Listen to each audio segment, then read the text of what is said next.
Hi friends, welcome back to Ammu channel. అందరూ ఎలా ఉన్నారు? అందరూ బాగున్నారా? అందరూ బాగుండాలి, అందులో మనం ఉండాలి. ఇంకా ఆవుల పని అయితే పూర్తయిపోయింది.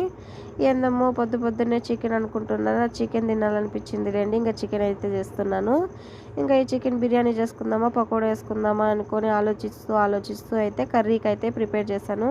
ఇంకా 2 ఎర్రగడ్డలు, 2 టమోటాలు, 2 పచ్చిమిర్చి అయితే బాగా కట్ చేసుకొని ఇంకా ఆయిల్ అయితే వేసుకొని వేపించేస్తున్నాను. ఇంకా వేగిన తర్వాత అయితే కొంచెం అల్లం పేస్ట్ అయితే కొట్టి పెట్టాను.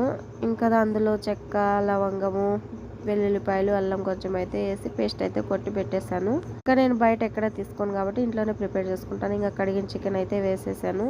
ఇంకా అయితే కుక్కర్ మూత పెట్టేసి ఒక 10 నిమిషాల దాకా ఉడకబెట్టుకునేసి, ఎందుకంటే నీసు వాసన పోతుంది కదా. అన్నం అయితే ఒక సైడ్ పెట్టేసాను. అన్నం అయితే అయిపోయింది. ఇంకా కొద్దిగా అల్లం పేస్ట్ అయితే యాడ్ చేసా. ఇంకా చూడండి, బాగా ఉడికిపోయినాయి పీసులు కాబట్టి కొంచెం మిరప్పొడి, ధనియాల పొడి, గరం మసాలా అన్నీ అయితే యాడ్ చేసుకొని ఇలా అయితే కలుపుకుంటున్నాను నేనైతే కన్నా. ఇంకా చూడండి, చికెన్ అయితే మామూలుగా స్మెల్ రావట్లేదు. చూస్తుంటేనే నోరు ఊరిపోతుంది నాకు. కొందరు గట్టిగా తింటారు, కొందరు గ్రేవీగా తింటారు, కొందరు కొంచెం పలచగా తింటారు, కొందరు ముక్కలే తింటారు. మా ఇంట్లో అయితే దాంట్లోకి షేర్వా అయితే ఉండాలి కాబట్టి కొందరు వాటర్ అయితే వేస్తాను నేను.